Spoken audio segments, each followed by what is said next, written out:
My flatmate makes annoying squeaking noises in his room after every shower. Hey all, I live in a flat with 4 other postgraduate students, one being a mid-20s male international student from Mumbai.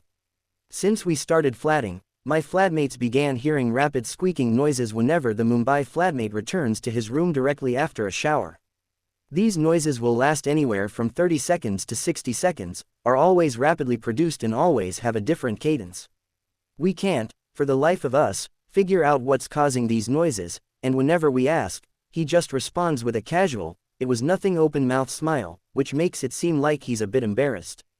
Before you jump to the conclusion that he's just jerking off, an idea my flatmates and I have already considered, keep in mind that the squeaking noises are brief and unusually loud, not the kind you'd typically associate with that activity.